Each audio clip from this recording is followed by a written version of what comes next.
Hello, I hope life is treating you well. Today, we're going to be talking a little bit about work. Do you ever feel degraded by your work or that your work lacks purpose? You're not alone because millions of people do feel that way. Let's explore a possible solution. My name is Ernest. Welcome. Let's jump right in. Have you ever found yourself in a situation where you're torn between two different emotions because of two different realities? Allow me to explain. Let's say you have a person that is in a bad or at least unpleasant relationship situation. That relationship can be with a lover, a family member, or an employee because they are all still relationships. Now, this person who is having problems in their relationship, you really feel bad for. So you offer good, sound advice. Let's just assume for the moment that objectively it is good, sound advice. But the problems persist, and it persists for a very simple reason. The person you're giving the advice to absolutely refuses to follow through with your advice. This is what I mean by the struggle that comes from being torn between two different emotional realities. Because on the one hand, you can see very clearly what the problem is, yet on the other hand, they refuse to follow your advice. Therefore, the problem never really gets resolved. So then your care and concern turns to anger, and you simply say, fuck them. If they're too stupid to follow my advice, I'm not putting any more energy into them. This is what I have experienced countless times, especially since starting this show. It really throws a lot of weight into the old adage that you can lead a horse to water, but you can't make it drink. Or my personal favorite, you can lead a whore to culture, but you can't make her think. Still, there is hope because even though people can certainly be stubborn, change is possible. And I have experienced it many times.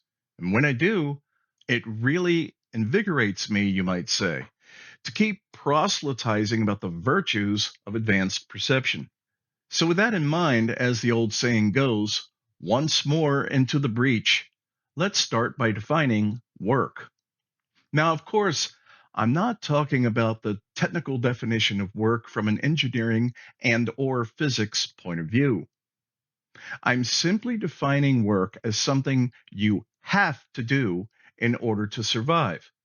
It is often unpleasant for the very reason that you wouldn't be doing it if you didn't have to. So, by that definition, which I believe is totally reasonable, work sucks because it is inherently unfree. Now, I totally understand that there are millions upon millions of people who are so thoroughly indoctrinated with the Protestant work ethic, aka workism, as I like to call it, that they will vehemently deny that what I just stated is true, and that they, in fact, love their jobs.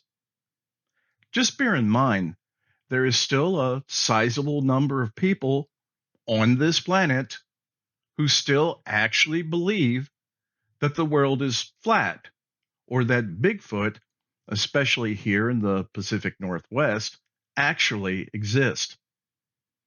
What's important to understand here is that other than a handful of very specialized true occupations, your work or job should never be your identity. It is not mentally or physically healthy because that is, by its very nature, what turns humans into dull, submissive work drones and consumers whose only real purpose, other than work, is eating, shitting, and reproducing. And that's something that obviously isn't maximizing your human potential. Well, that's what a cockroach does. And we don't want to do that, do we? If you want to feel better about your job or work, you're going to have to do something connected with that job that increases your self esteem. And one of the ways to do that is to consistently do something, however small, that breaks the company's rules. Now, I'm not going to go into specifics about what that action should be. That is something you're going to have to figure out for yourself. In general, however, I've found that one of the simplest actions you can take is simply to slow down. This, of course, runs completely contrary to the desires of most companies, because the truth is, they always want the maximum amount of production from every employee to squeeze every bit of work out of you. And it doesn't matter to them if you like it or not, or drop dead, because you are expendable and replaceable. Therefore, just remember this motto: you should never give a damn about the company, because ultimately the company doesn't give a damn about you. Now, the company realizes this, so they do everything in their power to prevent any and all resistance, such as fiercely and often forcibly inoculating its workers with anti union videos, which are made mandatory to attend, that convince you of the horrors of unionization, and that the sky will fall, the company will fail, and it will be the end of the universe, which is simply not true. This is particularly true in the service industry. So if you're being worked to death, but are constantly being told by the company that it can't afford to hire more workers, yet it's making billions in profits, you need to collectively call them on their bullshit and remind them that they certainly could afford to hire more workers if they dramatically cut the obscene salaries and benefits of all the company's upper management and CEOs. If I could just take a moment for this pitch. Here's the amazing and incredible Earnest Mann tote bag. Christ. Which can be all yours for a very reasonable donation by just clicking on the link in the description below. It's sturdy and holds a lot of ramen noodles. No, seriously, it holds a lot of ramen noodles.